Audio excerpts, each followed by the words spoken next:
Chiefs have selected George Karlaftis. Big George! There we go!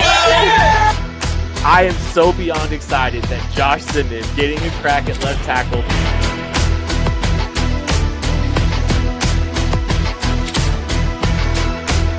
It's really hard to win the AFC Championship. Is it? Welcome into a live edition of the KC Laboratory presented by Emprise Bank. Member FDIC, our amazing partners in Possible. Here at KC Sports Network, it is Kent Swanson and Matthew Lane here. Just us two tonight. Hammy will be back, but it's just me and Matty. Matty, how we doing today? Oh, we're doing good. The Wildcard week in football was a lot of fun. I know we're going to talk about it. So there was a small bit of just kind of like joy watching the Wildcard weekend without having to really have a rooting interest, without worrying about, oh, how does this team match up? Is this team getting hot at the right time? Because the Chiefs aren't there, right? But then it kind of hit me later in the day like, ooh, the Chiefs aren't there. And one of these bum AFC teams is going to go to represent the AFC in the Super Bowl, and they all suck. And like that was really, really tough to watch. It sounds so champagne problem. It sounds kind of lame, really. I'm not saying I would pick having the Chiefs in the playoffs 10 out of 10 times. But there is a little bit of being able, you're right. Like there's just a little bit of being able to just enjoy it from a different perspective for the first time in a long time, rather than having anxiety for the entire months of January and February. So like that is slightly enjoyable. I will say that. But again, I would pick the roller coaster ride absolutely every single time if I could. But there is that. Appreciate everyone hanging out with us today. We are going to get into a little bit. Like, we wanted to talk a little ball still. Like, there's still some really good games going on. There's a great game going on right now, so we appreciate you hanging out with us if you're watching live. Because, Steelers-Texans are not scoring a lot of points right now. But it's another good football game this weekend. Matty, really, it was the whole weekend was an enjoyable weekend of football. I don't know if there was one bad game where, outside it started on Thursday. It started Thursday with the college football playoff, and then Friday, and then Saturday, and then Sunday, and then tonight. And I don't know if I'm going to go. I don't know. I haven't watched this game that's happening right now at all. I don't know if I can really force myself to tune in to watch Aaron Rodgers and the Pittsburgh Steelers in the playoffs or not. That sounds like I have better things to do, but maybe we'll catch some of it after this. It feels like you're trying to be too on track, so I need to derail you. I feel like you're trying to get onto your rundown quick. I'll be honest with you. I'm okay with that. I know there's going to be some draft talk that hits somewhere at some point, and I really, part of me just wanted to get into that. I've been grinding through grinding through draft guide stuff already. I think the quarterbacks are about stacked right now. I think we're just waiting to see if Dante Moore comes out, and they're not like completely stacked, but like a pretty good preliminary stack to where like you kind of know who's safe to write about in the draft guide. And so, we're getting there. But anyways, what did you want to derail with this show with? Because I am totally okay with that. We're talking draft guides. So, I'm turning over every rock, stone, musty log to find a single running back that's not buns. And, buddy, I'm coming up empty. I am coming up real empty. We always talk about, like, generational prospects. We talk about how generationally good a class can be. Like, I don't know, last year's running back class got that conversation a lot. I can tell you without a doubt, this is a generationally ass running back draft class. This is terrible. Everything is propped up based on Jeremiah Love. If this was just a normal number one overall running back, a guy that's fighting to be a mid first round pick or late first round pick, nobody would have a single doubt about calling it one of the worst running back or the worst running back draft class of all time. So Jeremiah Love is doing a lot of lifting. This running back class is so bad. And so many guys went back to school or transferred, right? Like Justice Haynes, we just find out is transferring. Hollywood Smothers is transferring. Like all these guys decided I don't need to come out. Let me go make more money somewhere else and then come out. So it's it has been highly unfun to chase down the running back rabbit hole of just trying to find anybody that's not bad. That's been unfun. But go ahead. Well, and I'll give you a sneak peek as it stands right now. And listen, first round grades, second round grades don't just mean, there's going to be 10 first round grades in the entire draft. And that's pretty normal, right? And then there's going to be a certain amount of second round grades. And then there's going to be, so I think for instance, one of these, more than 2 running backs probably go in the first 2 rounds. But as of right now, we only have 2 first and second round grades in the KCSN draft guide right now. That's it. And one is barely a second round grade. Yeah. Well, and like the way our scale works, the third round is essentially now onto role players, right? Like you're no longer expecting that your third round pick is going to be a starter. It's a guy that's going to fulfill a role. And yeah, maybe with development, a guy in the third round, especially early third round grade, can work his way up. But it's realistically that's saying that's a role player. So for a running back, that's a short yardage and third down by a guy, or it's a pass catcher, just something like that. A guy that fills a very specific role well, but fulfills a role. I mean, even still, there's only 3 guys there. And then we're already on to squarely into backups. So like, it's just not a great running back class. And I've gotten quite a bit more lenient with my grades over the years when we've done this, especially with running back, because I can just see in situations how all these guys work. So I'm a pretty lenient grader, especially on running backs. And I still, like we said, only have 5 guys in the first top 100-ish, day 1, day 2 pick. So I feel like this is even a better derailment than what I had planned. So we're just going to end it with this or like stick here. But like, bad running back class, we have 5 guys right now with a first, second, or third round grade at that position. And I don't foresee it getting a whole lot better. Do you know how many quarterbacks we have with a first or second round grade without looking right now? You were the most ridiculously difficult grader that we have ever come across. So I'm going to guess 1. We have 1. Yeah, that's what I figured. Well, let me ask you: if Dante Moore does not come out and it's just Fernando Mendoza, tell me the quarterback you think should have a second round grade right now. Ty Simpson. I think Ty Simpson. So here's the thing, and this is me being slightly locked into a little bit of Alabama college football stuff. I think he's been playing really hurt in a way that he doesn't want to tell people.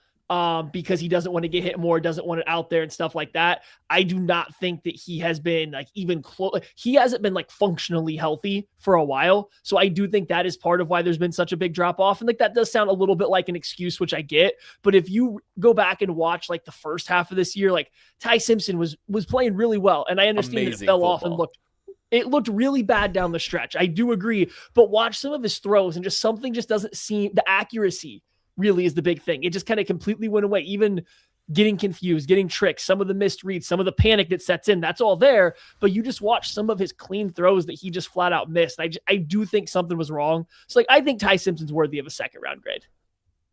He might get back there. There's still time. I just know that like there's a stark difference. Like, I mean, I loved him early on in the season. Loved him.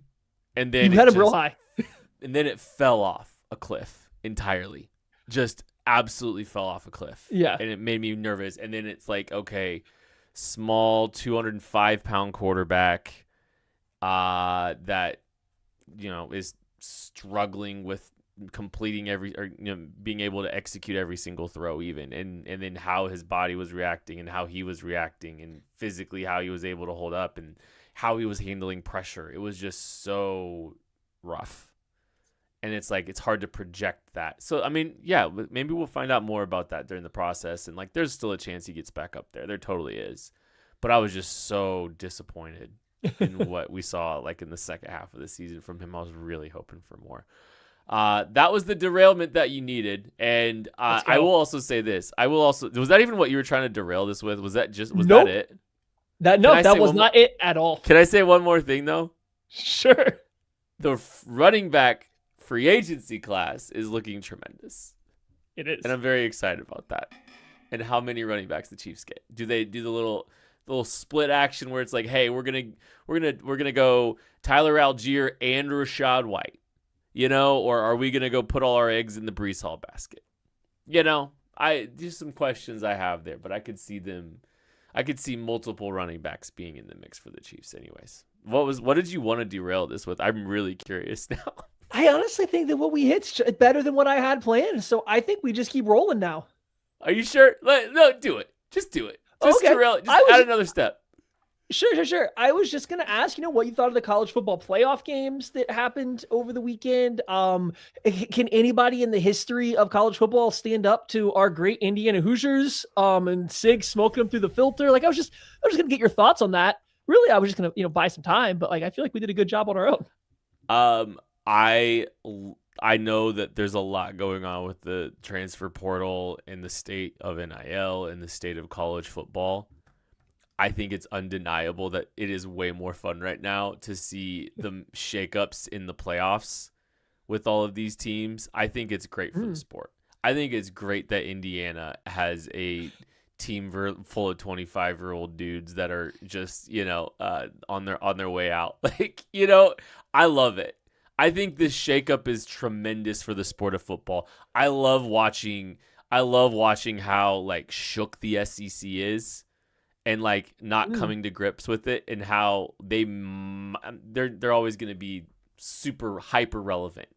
But I do love that the rush to get the rules changed on the playoffs were probably because the tables have turned a little bit for the entirety of the sport, and I think that's been very fun. Fernando Mendoza is the number 1 pick with a bullet, and I'm probably too low on him as we sit right now. I was wildly impressed with him in that playoff game. I thought he was tremendous. And so I'm in on him. I'm very much in on him. What? And the people are flipping lights off and out from my house. Is the job by Curt Cignetti here the single best coaching job you have seen in your lifetime? Yes. Him coming into Indiana and turning that team from an absolute gum on the bottom of your shoe if you were a football program with life into being a team that right now is on its pace to blow out everybody they're playing in the college football playoff. It's inarguable. This is the greatest thing we've ever seen, and we will never see anything like it. The fact that they've been able to turn this thing around so quickly, and it's not the flashiest names, it's just the right fits and consistently finding the right players to fit your culture and your program, it's inarguable. Now, hey, look, yes, Mark Cuban's given him a little bit of money to make it work. But you know what? Mark Cuban is also setting the course for what it needs to look like for donors moving forward. He says just win. Go out and just win. I'm not going to micromanage what you do with the funds, go and win. And they did. And it's been so fun to watch the upheaval of the entirety of this sport in the way that Indiana has done it. A bunch of 3 stars. So they got some talent too. Don't get me wrong, but there's a lot of 3-star talent there on that roster, allegedly, and they're going out and balling out. Yeah, it's great. Well, and it's crazy because not everybody probably pays a ton of attention, but a lot of college programs, especially now at the NIL, have essentially added a GM type of role to their team. There's an athletic director, then there's a GM, and there's also a head football coach. And part of the GM is the recruiting, is the figuring out how the money's going to work. Indiana doesn't have that. Curt Cignetti wants to meet everybody in person, have that conversation with them before they figure out how much they want to pay. He is doing that himself. And I'm sure he has a team of incredible people that are helping him at the rate that they're going with the transfers they're bringing in and how well it's working. But it's just crazy that as the sport evolves and teams, I think, are doing the right thing. Adding this GM is the right thing for teams when they're dealing with paying players this way.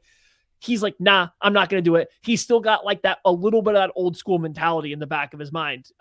And yeah, it's phenomenal. It's the closest thing. And it's a better single job because of where they were and who Indiana was, but it's the closest thing we're going to get on a grand scale to what Nick Saban did to Alabama, I think. And it's funny because obviously Cignetti was with Alabama early on in his coaching tenure there before leaving himself to go work his way up to be a head coach, but he coaches a lot of the same way. You look at how disciplined, how physical, how on the same page that Indiana team is with everything. That is very reminiscent of those mid-teens, late teens Alabama teams. And you can very clearly see how there is a influence from Nick Saban there, and he very much is doing something right now very similar to what Saban did there at Alabama. And I did not think we were going to get that again. Yeah, in an entirely different way, with entirely different resources and entirely different regional advantages, all of that. Just I can't tell you, man. It's so cool to see. I'm enjoying it thoroughly. All right, let's take a break now. How about that? We just went off script for the entirety of the first segment. Wildcard reactions, lessons learned right after this. Heather Lewis, broker owner, KC Local Homes, and Emprise Bank has been a great partner for us. They're our partner in Possible. Debbie and I hit it off immediately, and she was one of the first bankers that I would say sat down with me and actually genuinely cared about my story and where I was coming from and what I was trying to do, not just what kind of loan do you need, how much equity do you have, and she really kind of laid out my options for me and just made the process make sense. And I felt comfortable with it. Start to talk about it and think about it. A building popped up that I wanted, that I could afford, and it was in a great area. And so they really guided me through the SBA. I used the SBA loan to acquire it and really guided me through that process and made it happen. I think that we talk about that a lot, where we wouldn't have a business. We wouldn't have what we have here if we didn't have the clientele that we do. I've always functioned out of a people over profits mentality. The houses sell themselves, right? I'm here to help people and facilitate the transaction for them. Hey, what's happening, people? It is Benny Heiss, KCSN betting analyst. And while the Chiefs may not be in the playoffs, that doesn't mean there is not plenty of action to go around for the rest of you that are still crazy fans of the National Football League. And with DraftKings Sportsbook, an official sports betting partner of the NFL, it makes every playoff moment feel bigger. So whether you're looking at individual matchups in the wild card, or for a possible Super Bowl matchup, or for futures come postseason time, DraftKings has your back, and they also have your back with early exit protection. If the player in your eligible NFL prop goes down at any point in the first half, guess what? You can still get paid in cash. What an opportunity. What a way to be able to enjoy the playoffs and not worry about anybody that you include in those props going down, especially early on, and ruining the rest of all of your legs. So here's what you do. You download the DraftKings Sportsbook app, use the code KCSN, that is code KCSN, to turn $5 into $300 in bonus bets if your bet wins. In partnership with DraftKings, the crown is yours. Remember, if you have a gambling problem, call 1-800-GAMBLER. New York, call 8778-HOPE-NY or text HOPE-NY. Connecticut, call 888-789-7777 or visit ccpg.org. On behalf of Boot Hill Casino in Kansas, wager tax pass-through may apply in Illinois. You must be 21 plus in most states. Void in Ontario. Restrictions apply. Bet must win to receive bonus bets, which expire in 7 days. Minimum odds required. For additional terms and responsible gaming resources, see dkng.co/audio. Limited time offer. Always appreciate everyone hanging out with us today. And yes, maybe we did hop a timeline, Seamus. Kent wanting the show derailed. Sometimes you just want to goof a little bit. We have some stuff we want to talk about, but sometimes you just want to be goofing a little bit, and I'm okay with that. Not always. I do like a good tidy rundown, but that's okay. I didn't today. I was having a good time. But yeah, let's get into that. Let's get into that rundown a little bit. So, I think wanted to look at just the games that have happened to this point this week, and one's happening right now. And CJ Stroud just committed a horrendous turnover to put the Steelers in a good situation to take. He also likes to goof. He is goofing as well. Aaron's playing all right here, by the way. Is he playing as terrified of the Texans pass rush as he was Myles Garrett? No. Impressive. No, he's made some throws today. DK had a terrible drop. That's the one thing you did miss in this game, Matty, is DK Metcalf had a horrendous drop. Point losing drop. But other than that, do you want to go game by game here? Is that you just going some quick thoughts game by game, or is there Sure. What do you want to do? I have a lot more for our next segment about lessons learned than I do my reactions, but I think we can give some quick reactions to games, especially if you got some stuff you want to get off your chest. I got something for every game. It'll be quick. I have something for every game, I think, too. Perfect. Steer the ship, buddy. Rams 31, Panthers. Or Rams 34, Panthers 31. Matty Lane, what was your take? The Panthers are ahead of schedule from where they kind of were planning on being, right? They did a lot better. They were not supposed to make the playoffs. They were not supposed to be competitive in this game. I don't think Bryce Young is good, but he might be good enough. And if they can just get another playmaker or two on the front seven of that defense, they could be feisty in what is a very weak NFC South. So yeah, I was just kind of impressed with the Panthers. I think overall their performance this year, which was very up and down, but the ups were a lot higher than I expected it to be, including this game. I don't know if there's a ton of sweeping declarations for the Rams, still an elite offense, but the Panthers gave them everything they had in this game, and that was a little bit concerning. I will say one thing that was really cool from a personal level is we got a chance to talk to Jalen Coker at the East-West Shrine Bowl a couple years ago. He leads all receivers in this game, 9 catches, 134 yards, and getting to see his growth. I remember he was one of the most humble kids you're ever going to meet, and he was just like, you know what? I know my role has to be special teams to make an NFL roster. Like, he was trying to set practical goals for himself. And he goes out and just becomes like a pretty good receiver there. So credit to him. Packers, Bears. Bears win 31-27. Matty Lane. Do I need to make sure Jake Stack does not hear this or? I don't even. So this is a game where I have a lot of takes. Packers just aren't winners. They got to fire that coach and get somebody else. He can't cut it. Teams built well enough, they should have more success than that they have. And between LaFleur there and then Jordan Love, who played a really good game, just couldn't come through in the crunch time. They need something different. And I don't think Love is the guy you change right now. So I think the Packers need some turnover. I do have a Bears takeaway though, and I still can't stand Caleb Williams or Ben Johnson. I was devastated that they won this game. I do not want good things for those two, but I'm happy for everybody else in the Chicago Bears that won. It's good for them.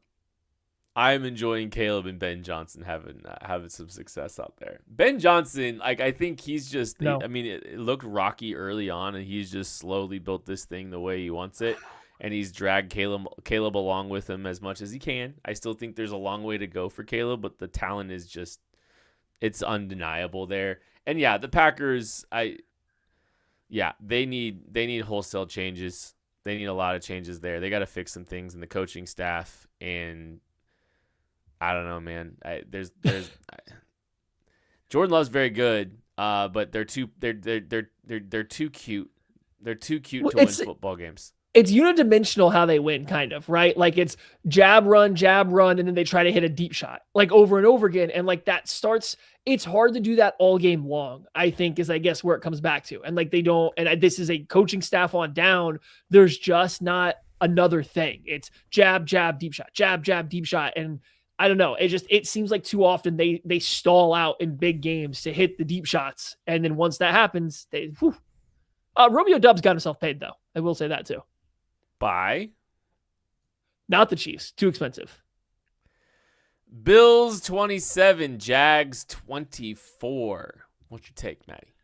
I'm done with this Trevor Lawrence thing, okay? I'm done with it. I'm done. He was playing better all year. It doesn't matter. I'm done. He makes some of the worst throws, some of the worst decisions I have ever seen. I am done. He is never going to get to what he is. He might be a fringe top 10 quarterback. Cool. I'm done with Trevor Lawrence. That man, you know what it is, Kent? We talked about it when he was coming out. He's too robotic. That's part of it. He's just too robotic. But also, he's too tall. Have you seen, he throws the ball from so high that there's sometimes there's no zip on it. I've never seen a person that can throw the ball from so high have a strong arm quarterback have no zip on a football. He floats so many footballs, and it's because his release is so high. He gets no torque on it whatsoever. It's awful. I'm done with Trevor Lawrence. And people are talking about, oh, he played a really good game. He was in control.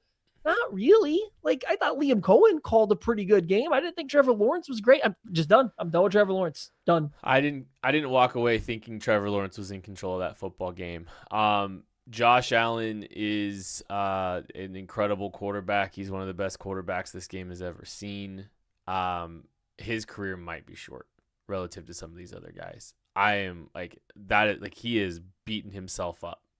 And for him to not have a ring to this point, getting close to 30, man, I think that it's I don't know how I don't think he's going to be able to play to a level through the age of 40 necessarily, the way that his body is taking a beating, and we'll see if he can make it through the rest of this playoffs, but it's an uphill battle for him. And man, but ton of respect for what he's doing there in Buffalo. And I think the Bills put together a really strong performance in that game, and it was enough to beat the Jags. And I think they got a shot here. I think they got a shot here to come out of the AFC representing the AFC. 49ers Eagles. Niners win 23-19. That's all I got. That's all it is, man.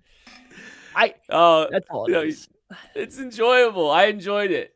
Fraudulent team. There's so many things I wanted to retweet. I'm trying to be a little nicer here, but there's so many things I wanted to retweet from this Eagles loss. I think our KCSN's Twitter account said it best. Kind of hard to repeat, isn't it, Philly? Huh? A little challenging, huh? Little difficult to try to do what the Chiefs did. You didn't come close. I'm really glad that Nick Sirianni, I'm sure you're really glad you didn't see that banner hang when you walked out on Thursday. You make sure you didn't see that one. That might have been the last chance to do it, especially for you. But I was happy for the Niners actually. Niners are a fun team to root for right now on the NFC side. So yeah. I'm good with it. I'm good with the Niners continuing to win football games, and I really enjoyed watching them beat up on the Eagles.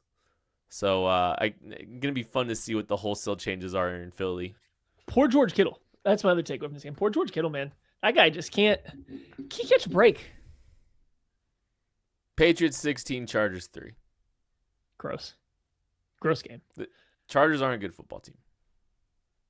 No, and I don't think the Patriots particularly put their best foot forward either. They did not look like a particularly good football team either. So yeah, those quarterbacks were getting their asses kicked. Those guys were taking a lot of hits, sacks, scrambles, and that was all either offense could really muster for a while. It was a gross game. If you're the Patriots, you come out of it thinking hey, we're going to have to play a couple games like that to win. And we did, and we won. So that's good. Moving forward is going to have to be a little better than that though. I think you said it best. There's a disappointment being a Chiefs fan watching the rest of this field and just knowing that very gettable field here in the AFC. Just period. Houston up 7-6 on the Steelers, and he takes. I don't know if I can bring myself to watch this game. I mean, I'll obviously watch it once we get done with this, but I wish the Texans would feel good because the Texans were a team at week 16 that I was like, ooh, they might be ready to make a run through the AFC, and they pose a lot of problems because their defense is so good.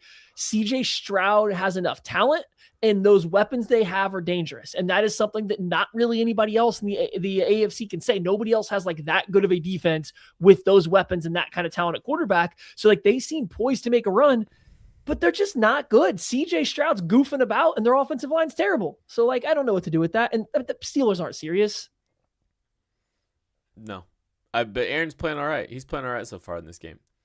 I think, we wanted to look at these games and just kind of the takeaways from the playoff field, right? Just kind of, I don't know, look at it up against what we've seen from the Kansas City Chiefs over this last season and maybe some lessons learned from moving forward, some things they can learn about this last season, and then, maybe some stuff about the future of this organization. So we had a few thoughts, just some lessons learned from watching this first round of playoffs and all these teams actually play in the playoffs. And Matty, I'll give you the floor. What was your first one? Yeah, the offensive weapons for every team that matters, they're a lot better than the Chiefs. Yeah. And that's just a lot better. And this is something that we've been talking about all year, but I think there's been some pushback that the Chiefs' talent is there, but the staff holds them back, or it's been unlucky or something. But I don't know. I'm watching these teams and even the Bills, who have a terrible receiving group, James Cook was held kind of in check. But I'm watching Khalil Shakir make somebody miss every time he catches the ball and then convert a first down. I'm watching Brandon Cook signed off the street make multiple difficult catches with guys draped all over. And I'm just thinking in my head, Chiefs receivers aren't making those plays right now, right? And then that's the worst. That is the absolute lowest bar of weapons to be out there. DeMarcus Robinson's out here making an impact for the 49ers, right? It's just the Chiefs it just feels like such a gap between them and other competitive teams in the skill position department. And we kind of let it go by the wayside because they've had Travis Kelce, because we do have high hopes for Worthy and Rashee Rice because they invested heavily in them. But again, I'm watching and like those guys can't do what Devontae Adams or Puka Nacua can do. They're not able to go out there and do what even Parker Washington was doing consistently for the Jaguars, going out there and running the way. Do you know how much? Hold on. Do you know how much I love you having to talk about how good Parker Washington is right now? He's so slow but so good. It's crazy. Baller, tough, gritty, playmaker. Slow. But I mean, it's just like, I'm watching these things. It's just the Chiefs receivers, the Chiefs skill players can't do that. And it's crazy that in 2021, which is a long enough time ago now, one of the greatest stables all time of playmakers, when you include, right, like it didn't matter who you had at running back, but when you had Tyreek Hill and Travis Kelce, you jump back a couple other years and you have Sammy Watkins in there. You have Kareem Hunt for half a year. You have even Damian Williams, who's not even great, but like just provided something. Like you had a case to constantly be at the top of the NFL and the skill players. And now I think there's like 1.5 teams that made the playoffs that had worse skill players than the Chiefs do.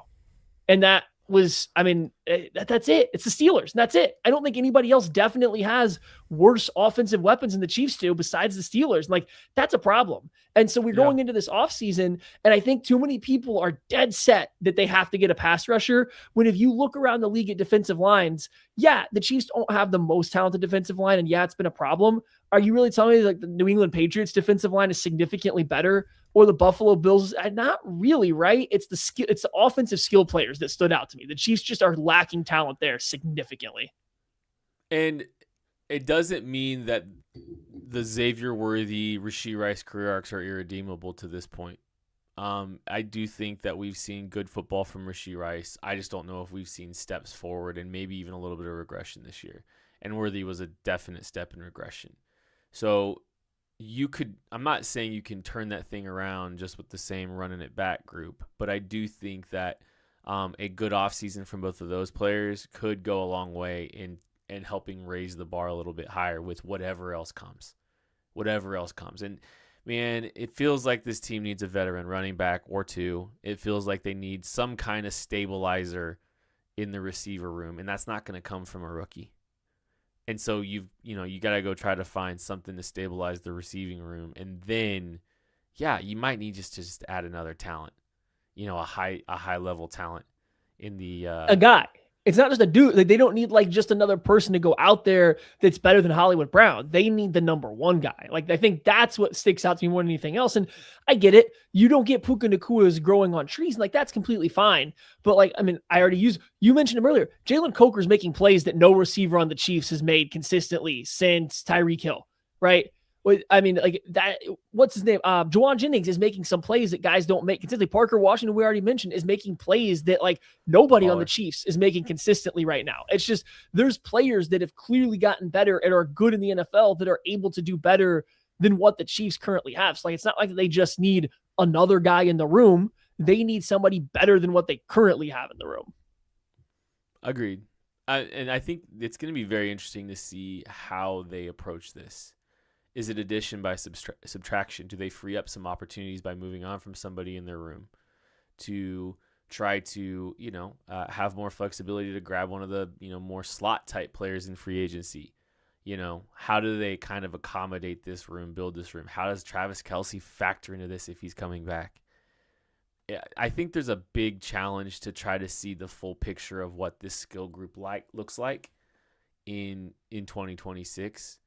And like how it needs to get reshaped, and if all the names are back, like I don't envy them, but they drastically need it. And I think like one of my like prevailing takes is it's kind of tied to what we talked a little bit about earlier too. Is I think this team woefully underperformed, and we dismiss a lot of the Andy Reid talk about the regression in one-score games entirely. I don't think you can entirely just, dismiss all of that. I think there are fundamental things that this team needs to fix. I think they need to find a way to diversify the offense. I think they need to find a way to generate a better running game. Andy Reid said it best, like the run game is not honored and the play action pass is not honored. For a lot of different reasons. It's gross. the gun, long, laboring, wide zone play action is not doing anything to anyone. But I do, looking at this field, I do feel confident that this team can turn it around and get right back into this. I really do think that I don't think this is a 2-year rebuild. I think they're back in the fold immediately in 2026. I think when the odds come out on DraftKings, they will be one of the top odds to win the Super Bowl yet again.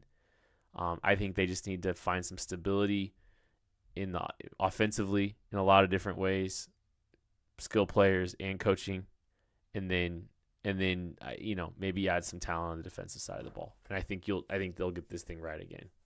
And I think this is the right group to do it. I think they'll figure it out. But I am scared of some things here too. And we'll talk about that in a second. Any other prevailing thoughts? Yeah, I had mentioned it. I don't think the Chiefs' talent on the defensive line is good, but I don't think it's significantly below a lot of other teams that are having success this year. Mm-hmm. I think that Steve Spagnuolo, if he's going to continue to run out these types of players, has just got to go ahead and run more twists in games. You just got to stunt. You do two different things, right? Steve Spagnuolo is a little bit too stuck in that we got to defend the run first and rush the passer second, which bleeds over into the personnel. But I can live with that if you let them attack the quarterback and then you also run stunts and twists. You got to muddy things up. And the Chiefs are really bad at muddying things up. When you're not ever twisting or stunting, and I think Charles Dominique pointed this out. Now, it seemed like a little bit of coded messaging of being upset with the situation that he was in, but he tweeted it out and he's right. If you're not running any twists or games, guess what? Offensive guard, uncovered offensive linemen aren't afraid to go help immediately. Their eyes aren't up looking for something else. They're not ready for someone to loop. They're not looking out for a spike. They're immediately going to help. And that reduces the amount of one-on-ones you get. And so if you just run a bunch of games up front constantly, and you're constantly moving guys around post snap and everything like that,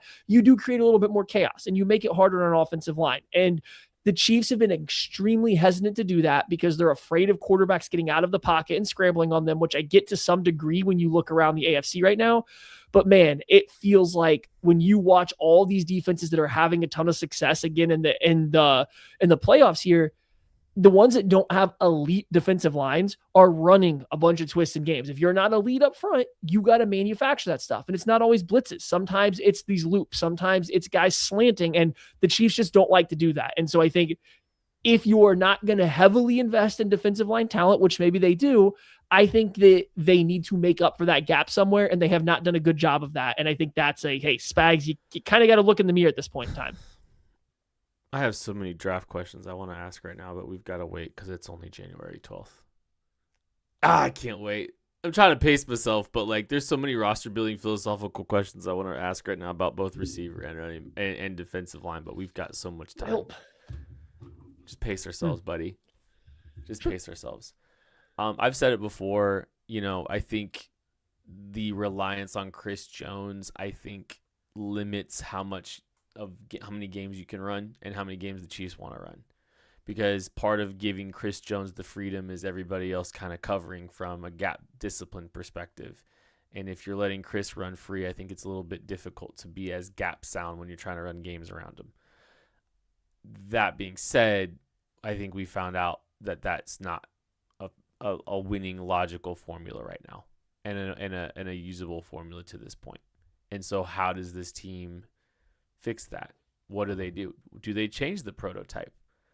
Are they willing to, look at some players a little bit differently that might make some sense that don't typically fit the mold of Steve Spagnuolo? I mean, and look, these big boys can still run games. You can still run games. It's not always going to be pretty. Your looper's probably not going to be as clean, but your spike's going to be a lot more impactful with some of the guys that you've got running. But yeah, big challenge. I think that is a big challenge there for this group. And I mean, this is never mind. I'm trying not to get there's a Ruben Bain conversation in here a little bit, but not January 12th.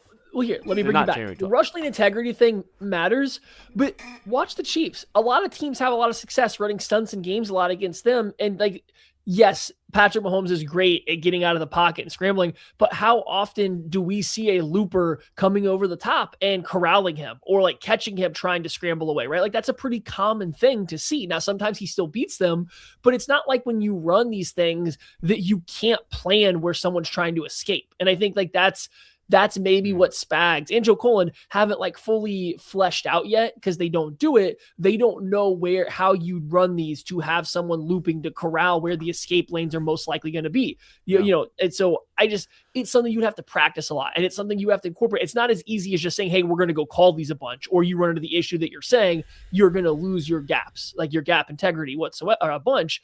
But when you go back and watch Lou Anarumo for the Bengals, the fraud goals, when they were giving the Chiefs all those troubles. Look how many times they had somebody looping over the top, or the Bills still do it right now where they're just running these twists and all of a sudden Pat goes to scramble and here's a defensive tackle looping over the top, kind of coming right at him. You can plan it out that way and still cause the chaos while planning for a quarterback trying to escape.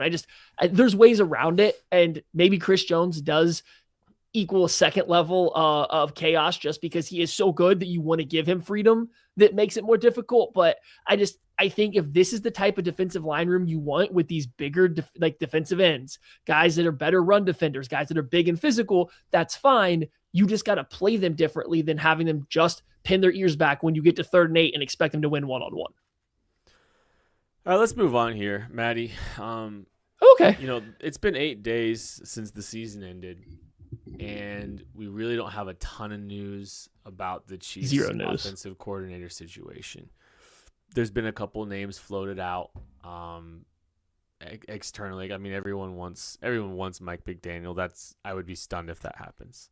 Cliff Kingsbury seems like a logical outside hire. But I think maybe in the midst of all the excitement over getting the 9th pick and celebrating that fact, Andy Reid's post-game presser gave us, I think, something that is at least worth paying attention to when you look at how this decision-making process could go from an offensive hiring perspective, from an offensive coordinator hiring perspective, if the Chiefs even need to do that, because, you know, Andy Reid's not saying definitively they need to, because, you know, Matt Nagy's still, you know, technically the offensive coordinator, at least for now. But Sam McDowell asked Andy Reid a question about maybe the hiring philosophy he might go about this offseason if he is to get a new offensive coordinator. Here's that quote from Monday. You probably haven't gotten this far, but I wonder if you do have to replace an offensive coordinator, will you prioritize something familiar with your system, or is there a desire to look for something different? Yeah, I probably wouldn't get into that right now, Sam, but that's, again, these are logical questions. I've got great guys on the staff here. Joe Blameyer. I mean, you name some of the guys. I mean, you can go down the list, but we've got some qualified guys here. I know qualified guys out there too. So that I've got trust in both places. So, but I haven't got that far. Neither has Nags. So we'll just see where all this goes. And we got a lot of time on that. You know, they can't even interview him in person until the 19th. So, yeah. You know, it's I'm not like rushing here. So I appreciate Sam McDowell asking the question the way he did, because I think it does speak to a lot of the questions that are existing outside of the organization. It's, hey, Andy, what are you going to do at offensive coordinator? How big of a change at offensive coordinator is it really going to be? Are you looking for outside influence? Are you looking for unique influence to maybe what you know and what your tree knows, or are you just kind of running it back a little bit? And so I appreciated the question. And Andy, maybe we should have paid attention to this question a little bit more, because Andy talked a little bit about having good guys in internal and then throwing Joe Blameyer's name out. But then talked about, like, hey, look, I have guys across the league that I know and that I trust. Boy, that really doesn't feel like it's going to be an outside hire when you point to, hey, it's someone I know and it's someone I trust. Those don't really seem to tie to an outside influence that you're trying to feel out, trying to get, you know, comfortable with, trying to get to know. It seems more like maybe we are heading for a course that brings back a Mike Kafka or an Eric Bieniemy. And like, here's the thing. Radio silence for the last 8 days here really on the offensive coordinator situation, and Eric Bieniemy's team is still alive. And we still don't have news sitting here on Monday. A little bit of pause, a little bit of concern that this team is just looking to run it back with a lot of the same names and just rolling with that again. That's how I interpreted and that's how I listened to that clip, and that's what gave me some pause. Hopefully he proves me wrong, but those are the things I listened to, and I said, that doesn't really sound like this team's looking to bring in a bunch of outside influence into this coaching staff. Well, let's clarify the timeline thing real quick, because I do think it's starting to get on Chiefs fans' nerves that the Chiefs are not currently interviewing anybody at this point in time. And here's the holdup. We don't technically know when Matt Nagy's contract ends, right? So he, for all intents and purposes, could still be under contract right now for the Kansas City Chiefs as an offensive coordinator. In fact, I would go as far to say that's probably likely, given Andy straight up said he can't interview in person until the 19th. January 19th is when coordinators or coaches that are under contract with a team can interview in person, not virtually, but in person with other teams. So from the verbiage used by Andy, along with the NFL rules, it seems like Matt Nagy might technically still be under contract with the Chiefs. Now, that would not stop the Chiefs in any way, shape, or form reaching out and trying to set up a virtual interview with somebody that is currently on another staff, if it's, if they request it and it gets approved, or interviewing somebody that is currently like vacant for a job, like a Mike McDaniel, who's interviewing for different teams, the head coaches or offensive coordinator. So the Chiefs could interview people right now, but the fact that, technically it might be or not, because if you read the NFL rulebook, teams can't interview anybody until they have an opening. The Chiefs might not have an opening yet. So they might be barred from interviewing anybody technically at this point in time. Like, we don't know. And this is, coaching contracts get a little tricky, because I know this is semi-unrelated, but Brian Flores, if he gets hired by tomorrow, the 13th, the team that hires, or not the team that hires him, but the Vikings get comp picks because he got hired as part of, like, as a head coach, and he's in part of the minority draft comp picks thing they've done. If you wait till after the 13th when his contract ends, no comp picks. So like, contracts can end at any point in time. It's weird, but it sounds like Matt Nagy is currently under contract. So the Chiefs might not be able to interview anybody. That is entirely possible. That said, to the more important point than what you brought up, I just wanted to get the timeline stuff clarified, because I do agree. I think people are starting to freak out about that, and they might not be able to interview. But you would, yes, that's true. And like the Flores thing's a good point. And Andy did say, like, hey, look, the 19th he can't even have official interviews. The fact that he even broached the subject makes me feel like, like I think we are heading towards Nagy being out. I do think we're heading towards Nagy being out, and then moving on to somebody else, regardless of if it's a head coaching position or not. But yeah, it does. We'll see if it materializes or if it even matters. But they could technically not be able to, and that is probably good context. I think you would at least hope that there is, some kind of traction here, some buzz. If the Chiefs are to move on for an offensive coordinator, player or coach X, coach Y could be under consideration. You would hope to at least get a little bit of something at this point. Yeah, no, for sure. Like, there definitely could be rumors. And like, even as I was talking, I was kind of reading and going through, and like, I don't even know if the Chiefs can virtually interview anybody yet, but you would expect to hear there's interest somewhere. So we just don't know their current timeline.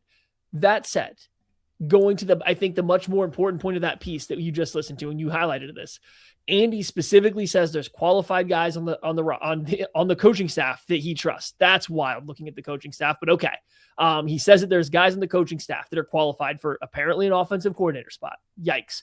But more so, when he talks about people that are out there, he does say guys he trusts. Now, that doesn't explicitly mean guys that he's coached before. It can mean people that he just has a relationship with. And Andy Reid goes to all these different meetings. He obviously meets a bunch of different guys. There is there's a narrow path that there is somebody out there that he would quote unquote say he trusts just because he knows them. But in the back of my mind, my very much intrusive thought is this is the most clear as day. It's Mike Kafka or Eric Bieniemy coming back, because that is clearly what he's like. I mean, that's like the most shortest leap for what he is referencing, and just setting us down the darkest timeline of Chiefs fandom for a while. I am very concerned because hey, people I know, people I trust. How do you build trust with someone that's not outside the tree? How does that really happen? Because you don't have you have some ideas and some stuff, but you don't have the complete What if they picture. took a minority fellowship with you for one summer? That would be lovely. I just don't know if that's enough to warrant it. Okay.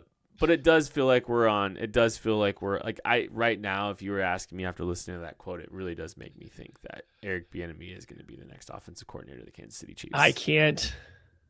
That would be, and look, man, that's not fresh. 1 year with Ben Johnson is not fresh enough for me.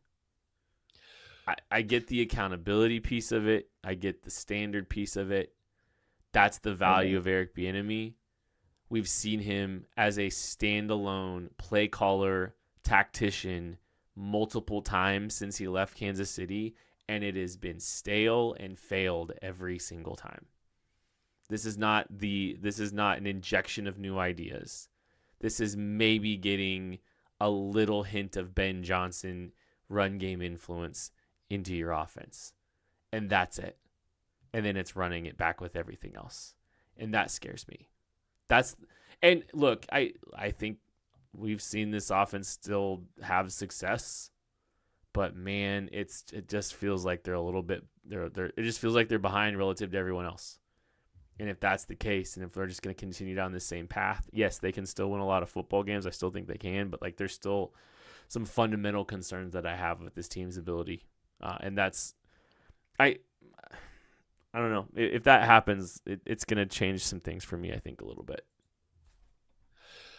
Yeah. I mean, I don't think that, how do I put it this way? I don't love Mike Kafka coming back. I don't love the idea of it. The longer I've thought about it, the less I am a fan of it. But you can sell me on the fact that before leaving Kansas City that he was on the rise and he was somebody that they had a lot of high hopes for. And then he went off to a completely different coaching system and spent, 4 years with that coaching system, year in and year out, helping tweak, develop, help with, be not the offensive mastermind, because it was still Daboll's offense, but help design and install and do all this stuff year after year after year, adjusting stuff within that system. And he's going to come back with somewhat new, fresh ideas and still be that guy that we had on the rise when he was in our coaching tree. Okay. I can be sold on it, even if I don't love it. I really don't see the pitch for Eric Bieniemy coming back. We have seen him at one of these spots is pre-Kansas City. We've seen him be an offensive coordinator 3 times. We've seen him try to run his version of the Andy Reid offense, because it's not his offense. It's the Andy Reid offense without Andy Reid and Patrick Mahomes, and it hasn't worked. It didn't even work in college. And I get it. UCLA had a lot of problems that year, but they were 126 out of 134 teams in scoring.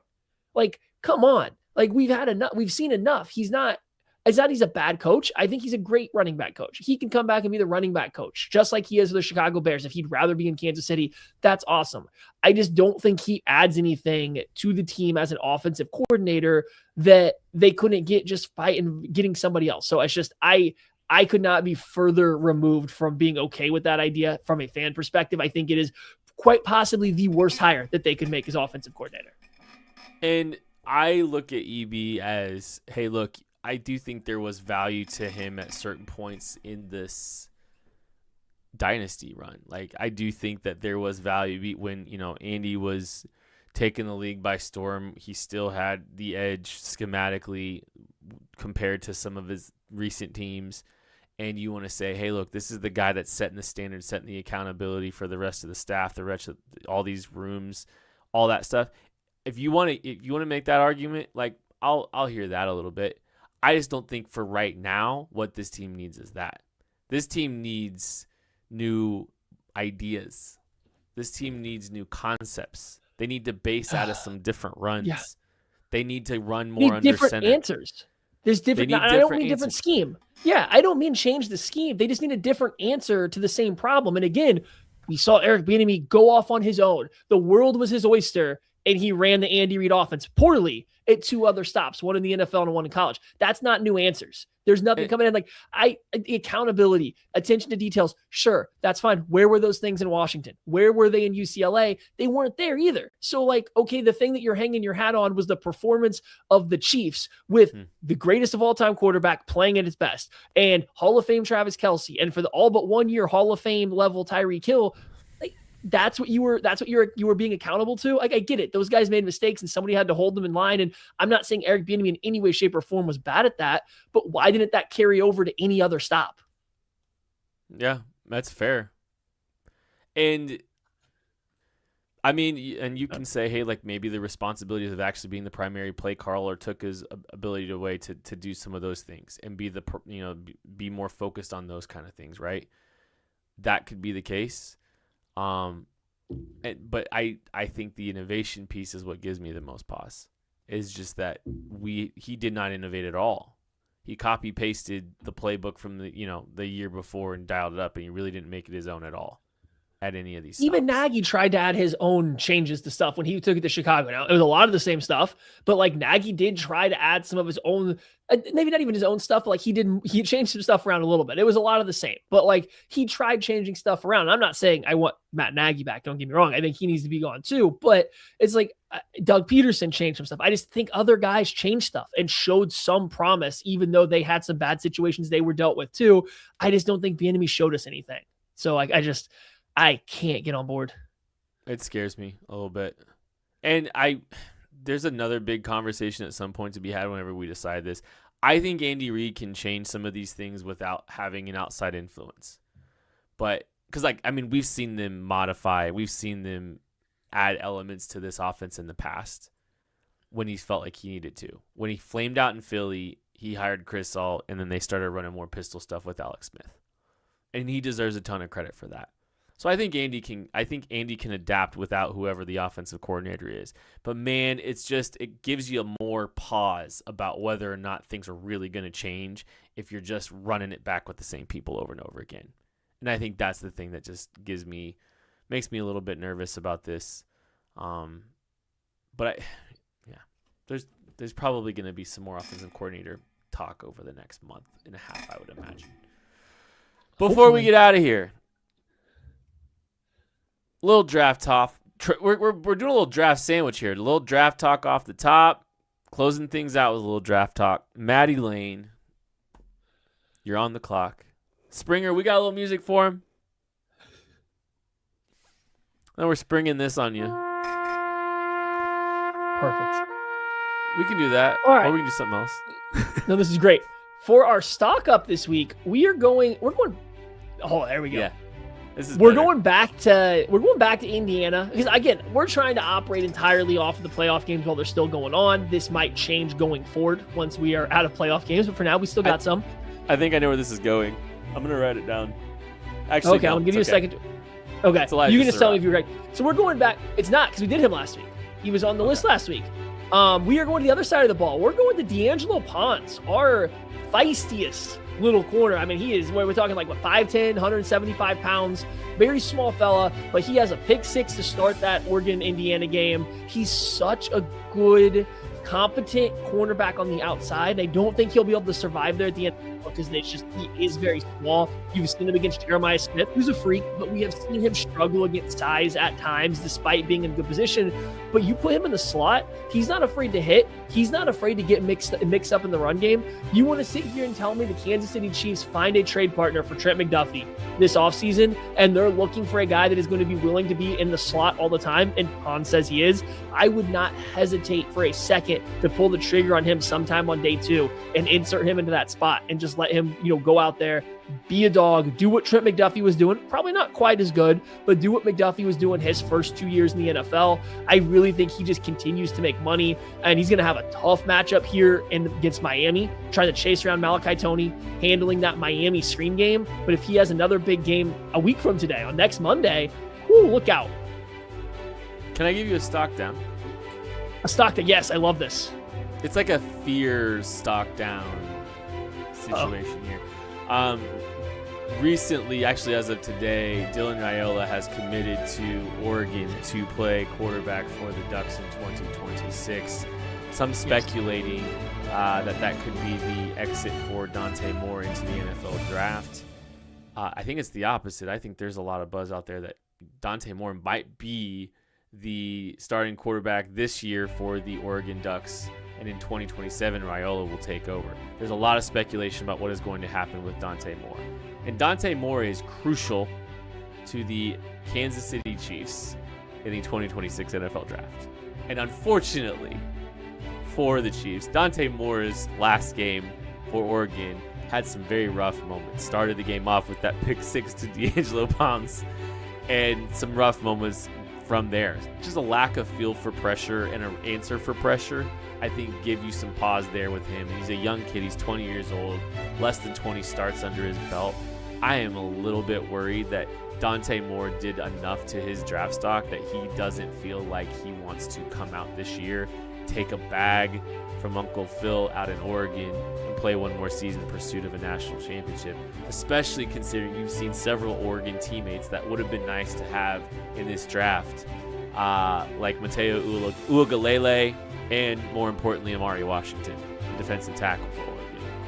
Man, if Dante Moore doesn't come out, that murkies the situation for the Chiefs at 9 just a little bit more. You're really hoping for two quarterbacks to go 1 and 2 in this draft, and the only chance that happens is if it's Mendoza and Moore. I just don't see Ty Simpson getting that opportunity. So if that's the case, need Dante Moore coming out of this, coming out and entering the 2026 NFL Draft. And unfortunately, that was a really rough performance for him against Indiana.